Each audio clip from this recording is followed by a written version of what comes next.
Oi, eu sou a Luana e vou falar sobre a estrutura do gene TBX21. O gene TBX21 ele é bem importante porque ele vai controlar a expressão da citocina TH1 característica, o interferon gama. Nome oficial, fator de transcrição TBOX21, abreviação TBX21.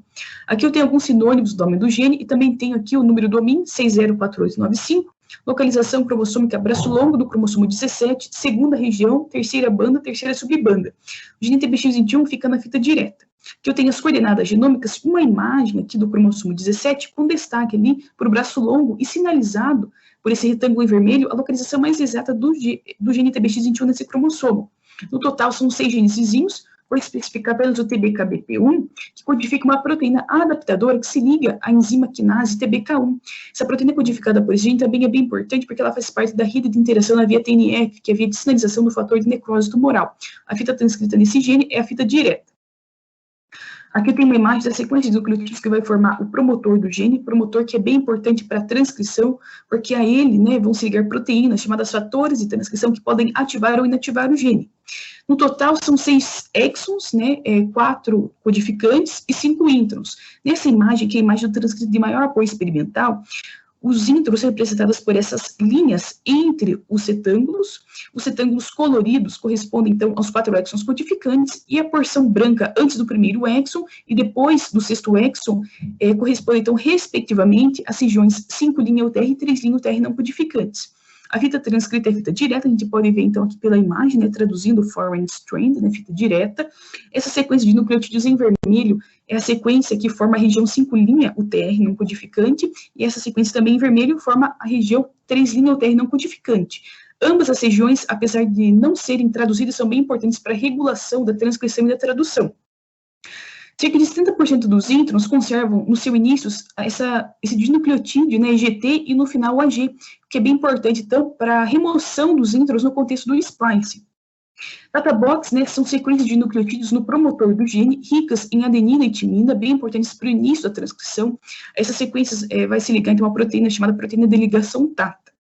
Ilhas CPG são regiões no promotor, ali no exon também, no primeiro exon, ricas em citosina e guanina, bem importantes para ativação e inativação do gene. Se elas forem metiladas, eu tenho a inativação do gene, então eu não consigo formar um produto, porque proteínas transcricionais não conseguem se ligar. Agora, o contrário, se elas não estão metiladas, essas proteínas podem se ligar e um produto de interesse pode ser formado. Quando eu falo em homologia, eu posso ter genes ortólogos, que são genes de duas espécies diferentes que derivam de um mesmo gene ancestral, através de uma especiação que ocorre. Já os genes parálogos resultam de um evento de duplicação e não de uma especiação, uma duplicação em uma única espécie. O gene TBX21 tem 153 genes ortólogos e 16 genes parálogos. Um exemplo, então, de gene ortólogo é o gene, então, um ortólogo do TBX21, que ocorre, então, no Feliscatus, que é o gato. Aqui eu tenho um exemplo do gene parálogo, que é o TBX4, e quando eu falo em homologia dentro da própria espécie, então na família desse gene eu tenho apenas um representante, o TBX21 mesmo. Aqui na imagem eu tenho a imagem dos cromossomos humanos, indicada por esse triângulo em vermelho, no cromossomo 17, o gene TBX21, localização, Árvore filogenética, eu tenho 2 tipos possíveis aqui de representação. Tem algumas espécies agrupadas individualmente, que tem ali por única cor ali na imagem, a verde clara, que já corresponde a uma sequência bem conservada, de aminoácidos, na sequência de aminoácidos, e eu tenho daí também as espécies que estão agrupadas, que são precedidas por esses triângulos em cisa. Falando das espécies individualmente representadas, todas elas apresentam uma conservação boa, apenas então a espécie ali de tarso, ali mais ou menos no meio, que parece ter um pouco menos de conservação na sequência de aminoácidos. E das espécies agrupadas, grande parte delas também apresenta uma boa conservação, mas as que mais se destacam em relação à conservação na sequência é do grupo dos mamíferos lauras e atérios, dos macacos do Velho Mundo, dos macacos do Novo Mundo, dos lêmures do tipo wet nose e também dos roedores e coelhos. Olá, meu nome é Beatriz Guibor Spaller e estarei falando sobre a expressão do gene TBX21 e da proteína codificada por ele. Bom, esse gene possui 2 transcritos, o TBX21 201 e o 202. O 201 é o mais relevante biologicamente, pois ele é responsável pela codificação da proteína e é o mais completo. Já o 202 não codifica proteína alguma. O 201 possui 2.583 pares de bases, 6 exons, 5 introns e região UTR a 5' e a 3'. Já o 202 é menor, Possui 718 pares de bases, um intron retido e 2 exons, região TR a 5' e a 3'. Mais uma vez, não codifica proteína. Bom, a expressão desse gene é mais observada no baço, em linfócitos transformados por EBV, um tipo de vírus da herpes, no sangue, pulmão e intestino delgado. Mas, de acordo com o gráfico, podemos observar que ele também está presente em outros tecidos, porém, sua expressão é maior nesses citados. A expressão desse gene também está associada a diferentes patologias. Alguns estudos apontam que ela pode ser reduzida em casos de artrite reumatoide, transplante renal e síndrome coronariana aguda. Por outro lado, pode ser aumentada em casos de sarcoidose cutânea, alterações de células T e de monócitos. Bom, esse gene codifica a proteína fator de transcrição TBOX21, que atua na regulação da transcrição de alguns genes, ativando ou reprimindo. No caso das células TH1, essa proteína tem uma função importante na ativação de genes essenciais para o funcionamento dessas células, né, que liberam citocinas como interferon gama, associadas ao processo de fagocitose. Por outro lado, ela suprime programas opostos ao TH1, como o TH2, por exemplo, que está relacionado à produção de anticorpos pelo organismo. Essa proteína também regula respostas antivirais nas células B e controla a infecção viral crônica. Bom, na estrutura secundária dessa proteína, nós temos alfa-hélice e fita-beta. A estrutura terciária mostrada no slide é de um rato. Porém, como na árvore filogenética, ratos e humanos estão altamente alinhados, podemos presumir que as proteínas codificadas nos humanos serão semelhantes à encontrada em ratos. Várias patologias estão relacionadas a essa proteína. Algumas delas são a asma, em especial com pólipos nasais, intolerância à aspirina, a hipersensibilidade a doenças autoimunes, pólipos nasais, dermatite atópica, doença inflamatória intestinal, rinite alérgica, artrite, doença pulmonar e tuberculose. Podemos observar que essas doenças estão relacionadas ao processo inflamatório no nosso organismo. Então, tem tudo a ver com os genes que a nossa proteína os genes com os quais essa proteína está envolvida. Importante ressaltar que o produto do nosso gene, o produto TBX21, nossa proteína, não é prognóstico para câncer. Bom, novamente, a expressão do RNA mensageiro em diferentes tecidos, como já vimos. E aqui a expressão da proteína em diferentes tecidos. Podemos perceber um alto índice no baço, nos linfonodos, amígdala, medula e no pulmão. É perceptível a desproporção entre a expressão do RNA mensageiro e da proteína nos tecidos.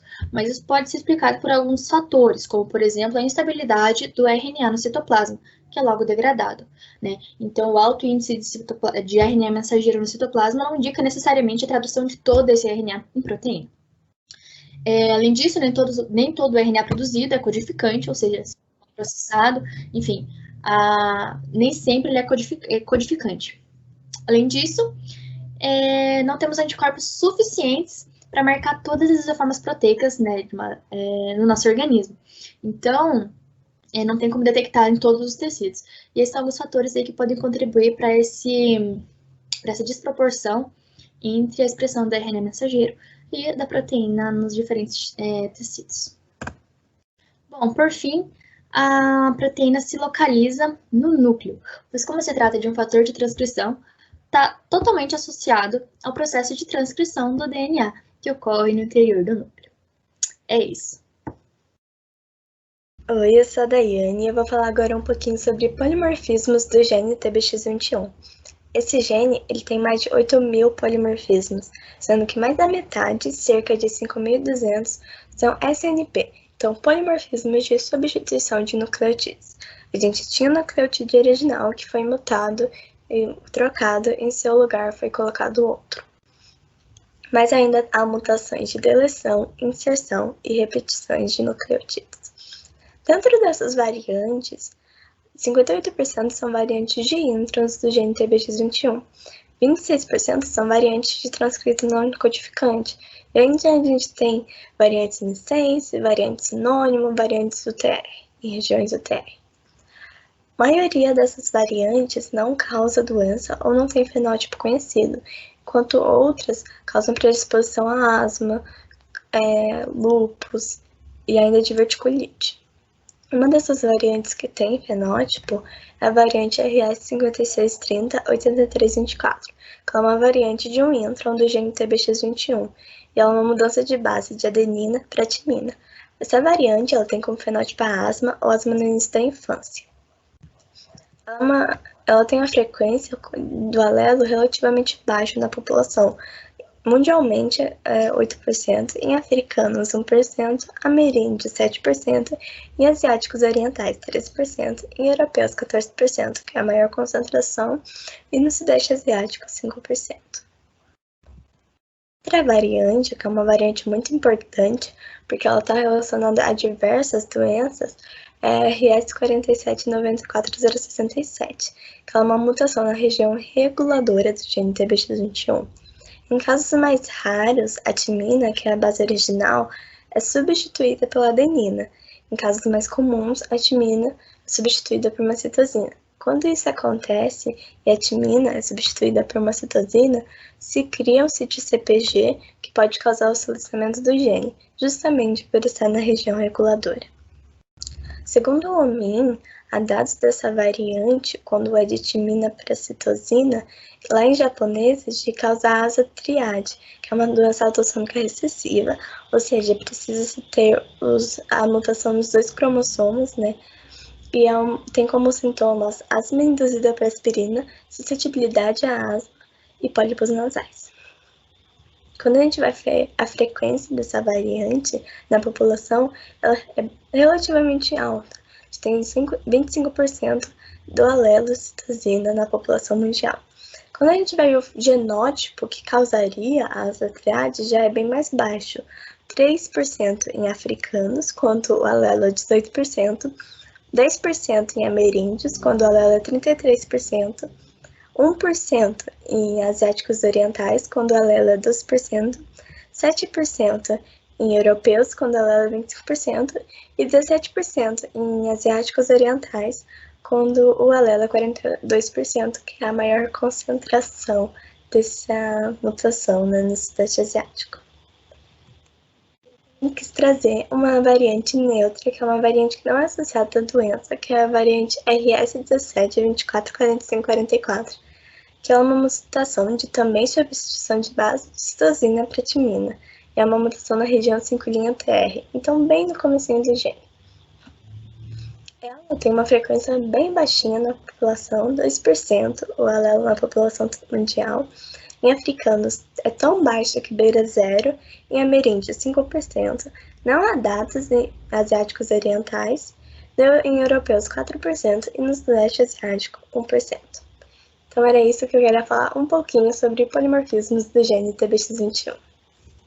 Meu nome é Leonardo e eu vou apresentar um artigo sobre a expressão do TBX21 mediado por TIM3, diminui a função dos monócitos durante a infecção crônica do vírus hepatite C, que foi feito por vários pesquisadores chineses. O vírus hepatite C tem grande importância epidemiológica, que ele infecta 3% da população mundial e 80% dos casos evoluem de forma crônica, nos quais tem baixa atividade dos monócitos e macrófagos devido ao vírus. Além disso, o gene TBX21, ou TBET, ele também é muito conhecido nas células TH1, TH2 e B, mas pouco nas células do sistema imune inato, que são os monócitos macrófagos. Além disso, o TBET se liga no promotor da proteína TIM3, e esse estudo vê os efeitos regulatórios dessa relação em uma infecção crônica de hepatite C. Vários materiais e métodos foram utilizados. Primeiramente, foram selecionados 25 pacientes com casos de hepatite C crônica e 25 pacientes saudáveis, sem nenhuma outra doença viral. Depois foi feito um isolamento de C14+, e o cultivo celular dessas células, das células periféricas do sangue, tanto macrófagos quanto monócitos. Foi feita uma cocultura dos macrófagos e dos monócitos com algumas linhagens celulares específicas. Então, foi feito um bloqueio de via gestinal. Depois, no silenciamento do gene TBX21 com pequena RNA de interferência, também foi utilizado uma RNA de controle. Depois, um plot de proteínas. E depois de tudo, feito uma análise estatística em um programa de computador para ver resultados. Um dos primeiros resultados vistos foi que a expressão do TBET é regulada positivamente com a expressão do TIM3 nos monócitos macrófagos de pacientes com hepatite crônica. Como pode ser visto na imagem, em que mesmo tendo uma grande variação da expressão do TBET TIM3, sempre se teve uma relação maior nos pacientes com hepatite C crônica. Além disso, o TBET é regulado positivamente em macrófagos nas células dos hepatócitos, que é o principal local de atividade do vírus, da hepatite C. Para isso foi utilizado uma célula de linhagem, o UA7.5, e foi visto quantidade de TBET produzido nessa célula. Também foi muito interessante que o TBET teve um pico de expressão, teve alguns picos de expressão do gene, o que mostra que que o gene TBX21 ele é presente em hepatócitos contaminados pela hepatite C e e tem um efeito temporal. Além disso, a proteína central da hepatite C induz a expressão do TBET por meio da interação com o GC1QR, que é um receptor do complemento, que é que é um receptor da proteína central do vírus da hepatite C. Ou seja, o vírus da hepatite C induz uma maior expressão do TPET por meio do GC1QR, como pode ser visto nos gráficos de pontos representativos, no qual foi utilizados várias vias de sinal diferentes foram bloqueadas, sendo que se fosse analisada só uma específica. E a única que teve resultado, e a única que, quando foi bloqueada, não teve teve uma menor expressão tanto do TPET quanto do TIM3, foi quando foi bloqueado o GC1QR, assim mostrando-se a via de sinal com que faz que a proteína do HCV seja maior expressa, causa uma maior expressão do TBX21. Além disso, a proteína central do HCV induz a expressão do TBET por meio da interação com GC1QR. Como já foi visto antes, foi ainda feito um teste empírico, onde foi analisado por meio de PCR, e foi visto a quantidade de TBET em 3 expressas nas células quando tem exposição ao vírus da hepatite C. Assim, foi havido várias quinases inibidores, e somente as que tinham efeito sobre o GC1QR teve uma menor expressão, sendo que não teve nenhuma expressão do TIM3, se mostrando uma ampla correspondência entre o GC1QR e o TIM3. Além disso, depois foi utilizado os RNAs de controle e um específico do TBET, para analisar a expressão do IL-12 e a vascularização de STAT1 em células THP1. O que isso significa? Bom, o IL-12 é uma citocina secretada em infecções virais.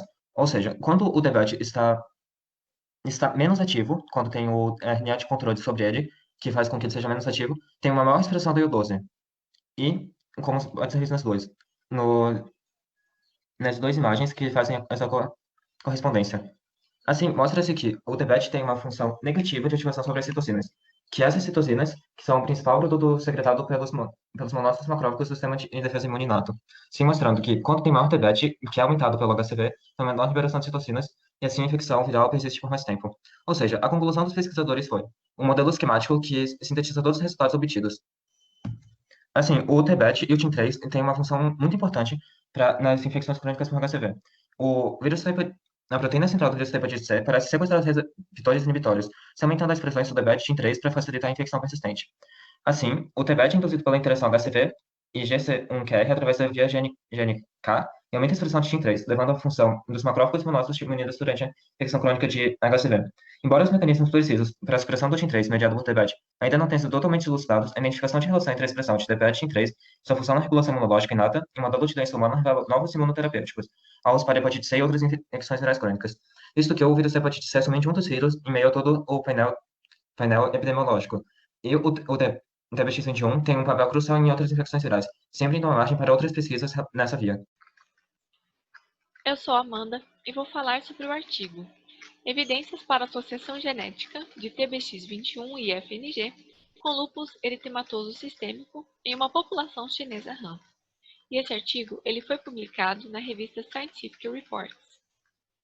Então, o lúpus eritematoso sistêmico, ou LES, é uma doença grave e autoimune, caracterizada pela produção de autoanticorpos que atacam várias partes do corpo, como a pele e órgãos internos, além de gerar um estado inflamatório crônico e sistêmico. Indivíduos com lúpus possuem fatores genéticos envolvidos na doença, e o objetivo desse estudo foi investigar possíveis associações entre os genes TBX21 e FNG com o LES. Vários outros artigos já reportaram a associação entre o gene TBX21 e FNG e lúpus, pois o fator de transcrição TBET, que é codificado pelo TBX21, é o regulador mestre da resposta imune de células TH1, principalmente por promoção da expressão do gene FNG. Este link funcional ele sugere que TBX21 e FNG podem participar juntos do mesmo mecanismo causal da doença. A expressão elevada de FNG foi encontrada em células T do sangue periférico de pacientes com LES. E, além disso, a deleção do gene de FNG em modelos murinos de lúpus fez com que houvesse uma melhora significativa nos sintomas. Outro estudo também relatou que o alelo C, na variante RS4794067, que fica no promotor de TBX21, está associado a uma diminuição significativa na produção do fator de transcrição TBET, que, por fim, culmina numa expressão reduzida de FNG por linfócitos humanos em indivíduos saudáveis. Além disso, o artigo também mencionou que um estudo anterior relatou que a frequência do alelo C foi significativamente menor em pacientes com lúpus do que em pacientes controles. Esse estudo teve uma amostra de 3.732 pacientes. Desses, 1.466 possuíam a doença e 2.226 eram controles saudáveis. A média da idade dos pacientes foi de 36 anos e mais de 85% eram mulheres. Em ambos os grupos foram feitas as genotipagens de 3 variantes, uma no promotor de FNG, outra no intron de FNG e a terceira no promotor de TBX21. A genotipagem ela foi realizada utilizando-se o aparelho conhecido como Mass Array, que combina PCR competitiva, a reação de extensão do primer HME com espectrofotometria de massa. Esse é um método altamente preciso para análise quantitativa da expressão gênica. O sistema ele é automatizado e aliado a um software, e que gera vários dados detalhados. E os dados obtidos foram utilizados para análises estatísticas. Aqui nós temos duas imagens, uma ilustrando o aparelho que faz a genotipagem, que é a figura 1, e a outra está mostrando os exemplos de gráficos e tabelas que são geradas pelo software do Mass Array. Então, o principal resultado da pesquisa está ilustrado nesta tabela. Então, aqui nós podemos observar as características do genótipo associado a cada polimorfismo.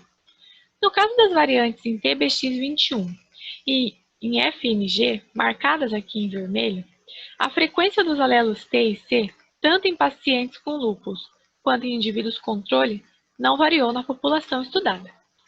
Entretanto, o alelo T de RS20-69705 no promotor de FNG foi associado a uma maior vulnerabilidade ao LES. Podemos ver marcado aqui em azul que o aumento da frequência do alelo T ocorreu no grupo portador de lúpus. Então, a frequência do alelo foi de 0,23 nos portadores da doença contra 0,21 nos controles. Em resumo, neste artigo, foi identificado apenas que o alelo T no promotor de FNG é associado ao maior risco de se ter a doença.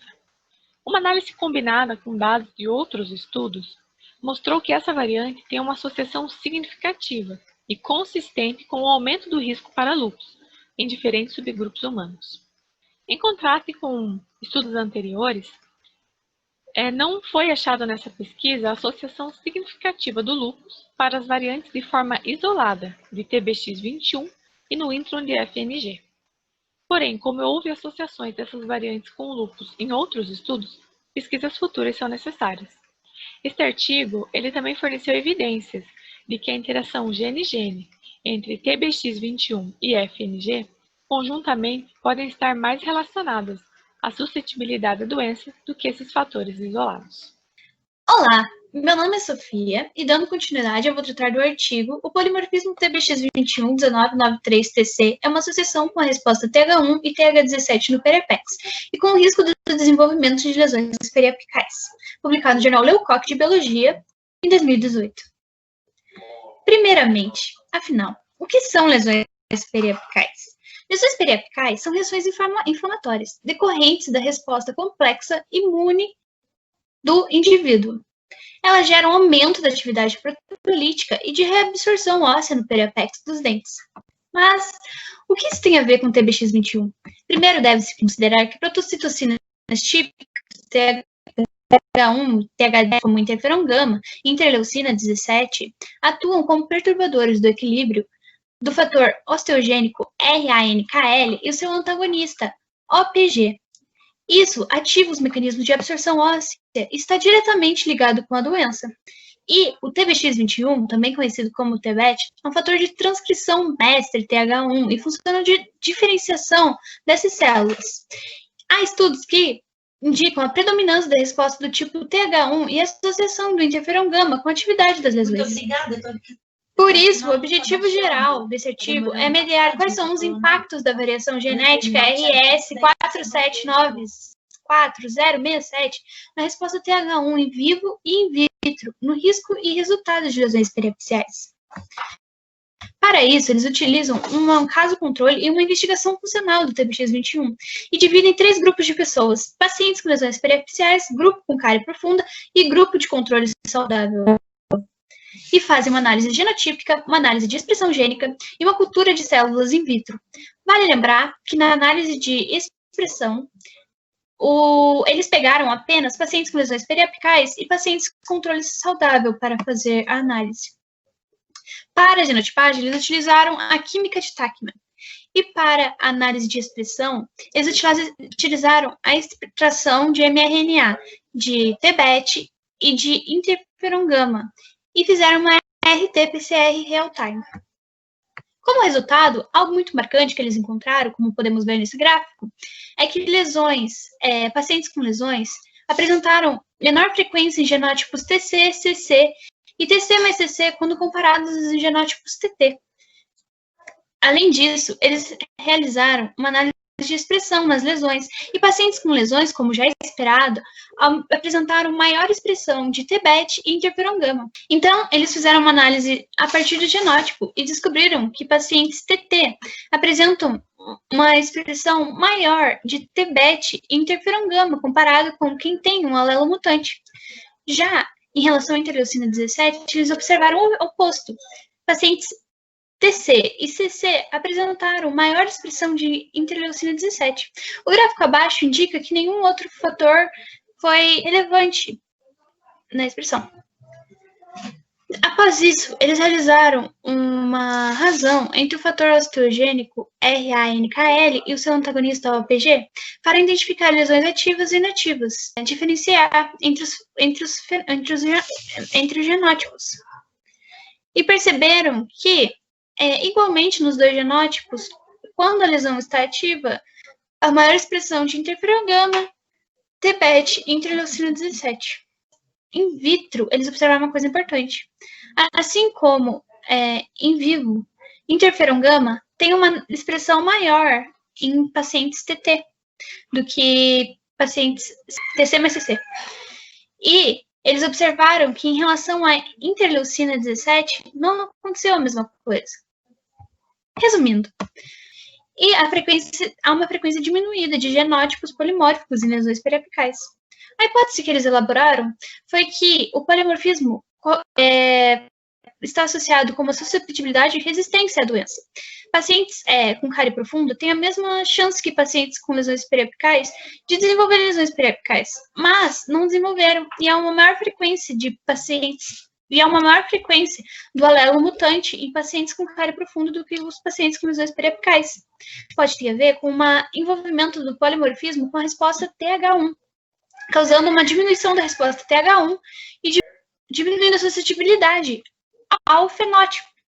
Além disso, a associação diferencial de interleucina 17 observada em vivo e in vitro pode estar envolvida com um impacto mais amplo na polarização TH em um ambiente periapical.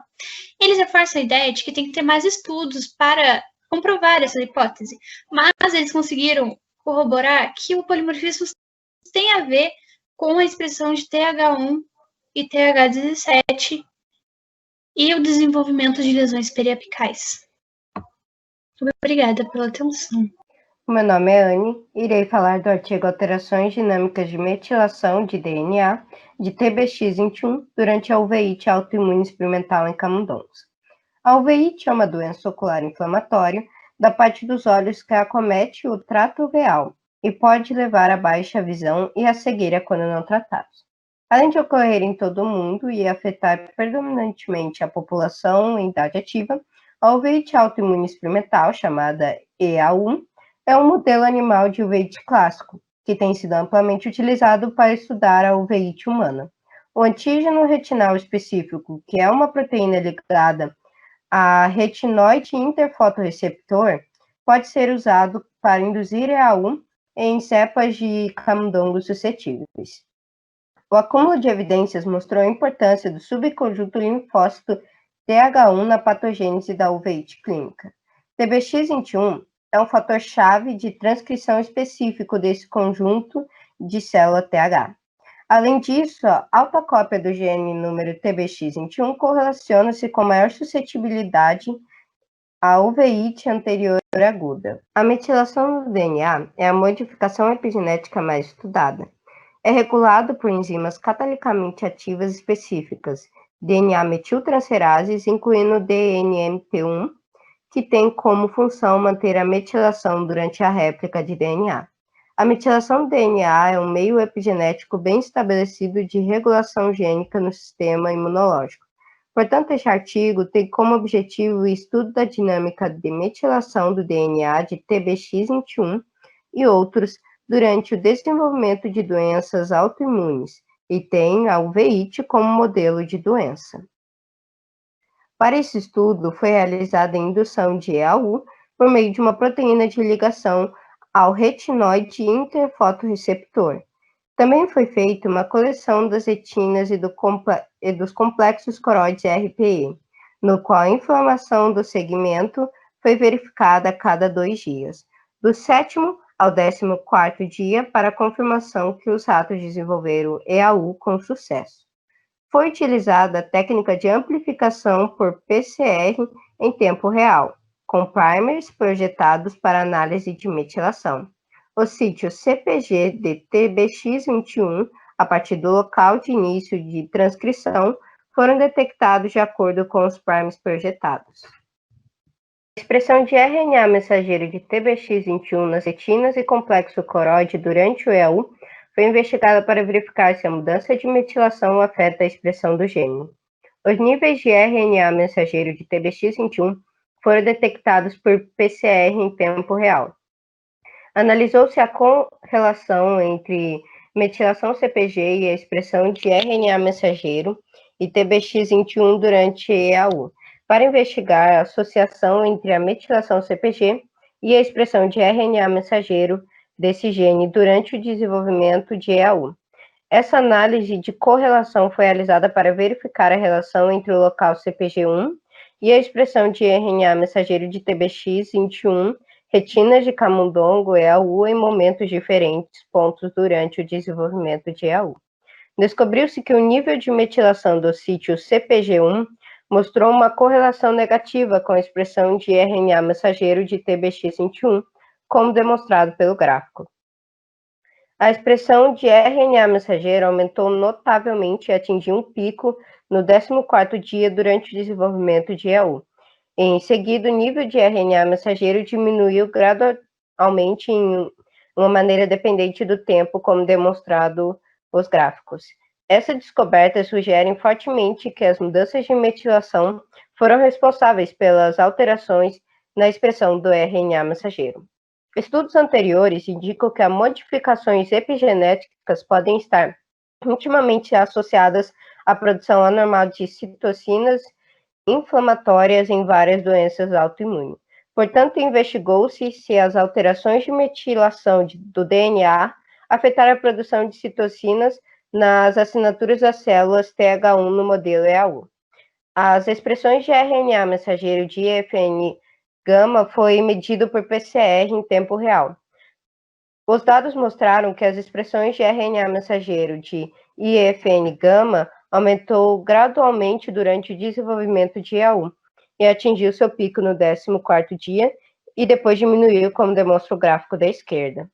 Os DNAs metiltransferases são enzimas catalicamente ativas específicas que modulam a acessibilidade do DNA aos elementos transcricionais, aumentando assim a metilação do DNA para estudar o desenvolvimento de DNMTS na regulação da metilação de TBX21. Examinou-se as alterações de expressão de DNMT1 nas retinas e nos complexos coroides de camundongos e algu em diferentes pontos do tempo. Os resultados mostraram que as retinas, a expressão de DNMT1 revelou uma alteração dinâmica correspondente à metilação de TBX21, como demonstrado no gráfico da direita. Este estudo mostra uma dinâmica significativa de metilação do DNA correspondendo como mudança de expressão de RNA mensageiro de TBX21 no tecido inflamado de camundongos submetidos a uveíte autoimune experimental. Além disso, forneceu evidências preliminares para o papel do DNMT1 na regulação das mudanças de metilação de TBX21 durante a EA1. Junto, os dados sugerem que mudanças epigenéticas significativas de TH1 que podem estar envolvidas na patogênese da EA1. Portanto, durante o desenvolvimento das doenças, as mudanças dinâmicas na metilação do DNA, que regulam a expressão do gene e, por sua vez, determinam os eventos moleculares e celulares, ou seja, o grau de metilação de certos genes, pode servir como biomarcadores sensíveis para o diagnóstico precoce e avaliação do estado da doença. Além disso, a avaliação dinâmica de metilação do DNA também podem levar ao desenvolvimento de novos alvos de intervenção para doenças autoimunes, como a uveíte. Agora nós vamos apresentar o banner que nosso grupo desenvolveu, abordando os principais pontos a respeito do gene TBX21. Aqui na introdução, a gente tem informações gerais sobre a localização desse gene. Então, é um gene que está localizado no braço longo do cromossomo 17, segunda região, terceira banda, terceira subbanda. Ele fica na fita direta. Também temos algumas informações aqui principais, né, resumidas, a respeito da sua função, né, ele está relacionado ali à resposta imunológica. A gente também pode ver aqui uma imagem do cromossomo 17, com destaque ali por esse retângulo em vermelho, a localização mais exata do gene nesse cromossomo. Quanto à expressão, as imagens mostram para nós que o gene TBX21 ele é mais expresso na medula óssea, nos tecidos linfóides, no sangue, no pulmão e no trato gastrointestinal. A proteína que ele codifica, né, chamada fator de transcrição, atua ativando e inativando, então, genes relacionados à resposta inflamatória em células T, que são abundantes nesses tecidos. Além disso, em relação aos artigos já citados nesse vídeo, podemos perceber que o TBX21, por ser um fator de transcrição TBET, atua em diferentes tipos de infecções, como durante a infecção crônica do vírus da hepatite C. Além disso, variantes na expressão desse gene estão relacionadas com diversos tipos de fenótipos, como lúpus eritematoso sistêmico e lesões periapicais, junto com a diferença na expressão de interferon gama. Além disso, podemos ver que a uveíte autoimune experimental em camundongos produz mudanças na metilação dinâmica de DNA de TBX21. E isso também é de extrema importância. Também a gente tem aqui os polimorfismos, por fim, né? O gene TBX21, como eu já disse, tem 8.299 polimorfismos, 51 deles ocorrem nos introns.